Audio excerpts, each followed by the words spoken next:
Have you ever tried convincing someone to agree with you? Maybe your parents, your friends, or even your teacher? You might have said something like, "Online classes help me focus better," or "Students should have longer breaks." Well, those statements are actually claims. They express what you believe or stand for, and they can be supported by reasons or evidence. Hi everyone! Today, we will explore what a claim really is, learn about its different types, and practice how to write strong, convincing claims of our own. Here's what we will focus on today. First, we will define what a claim is and understand its role in persuasive or argumentative writing. Second, we'll identify the three types of claims: fact, value, and policy. And finally, you'll practice creating your own clear and well-supported claims. What is a claim? A claim is basically your main point or position on a topic. It is a statement that expresses opinion or belief, something that can be supported by evidence.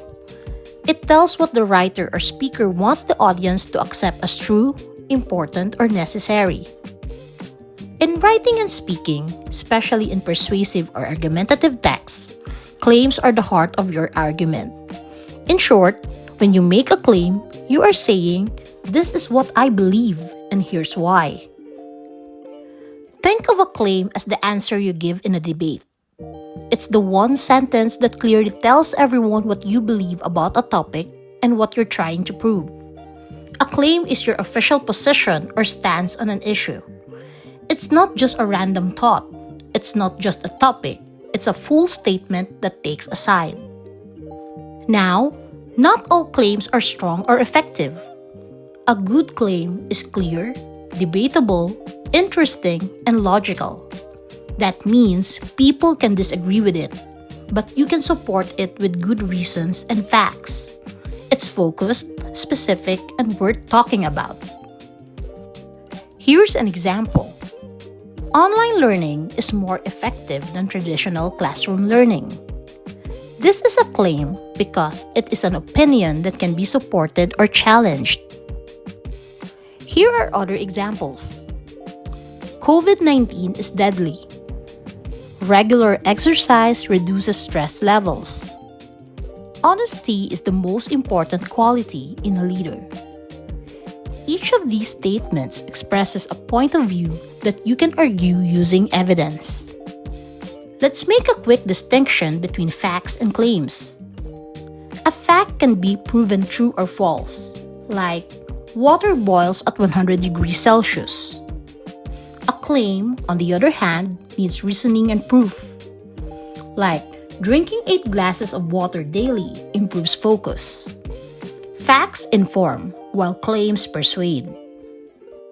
Now that we know what a claim is, a statement that shows what you believe or stand for, let's take a closer look at the different kinds of claims you can make. Not all claims are the same. Some are based on facts and evidence, others on opinions and values, and some push for action or change. These are the three main types of claims that writers and speakers use: claim of fact, claim of value, and claim of policy. Let's look at each one in detail. Claim of fact. A claim of fact is all about truth and evidence. A statement that says something is or is not true and can be checked with evidence. It answers the question, can this be proven or investigated? For example, climate change is caused by human activity. Vaping increases the risk of lung problems in teens.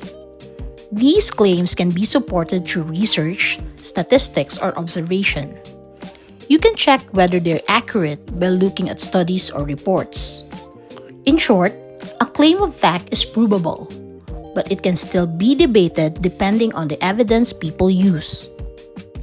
Claim of value. A claim of value makes a judgment. It says something is better, more important, or more desirable. It expresses an opinion about what is right, wrong, good, bad, or important. It answers the question, Is it good or bad? Here are examples. Safety is more important than freedom. That debater is by far the best speaker in the competition. When you make a claim of value, you're expressing an opinion based on standards, beliefs, or preferences. These statements cannot be proven with numbers alone. They depend on how people define what is important, better, or meaningful. Lastly, we have the claim of policy. This type of claim suggests a course of action. It tells people what should be done or what rules or changes are needed. It answers the question, what should be done?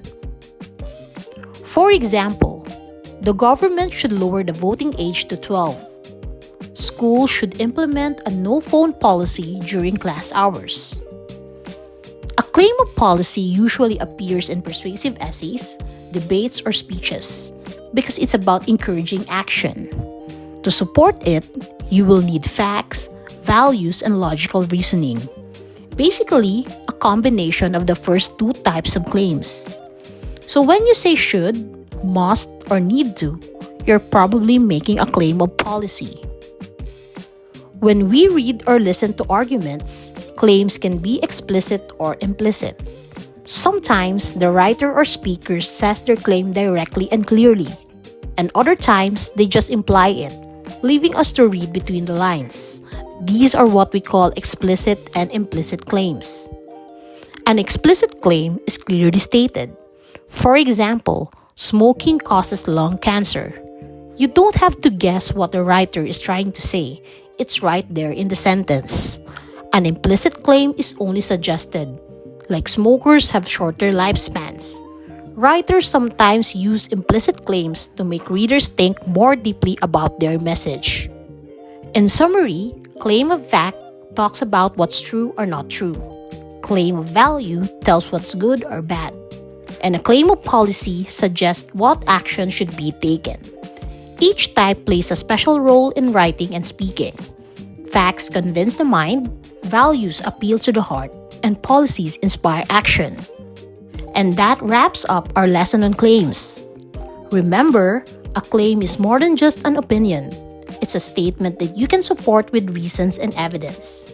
Thank you for learning with me today. Keep questioning, keep thinking, and keep making claims that matter. See you next time.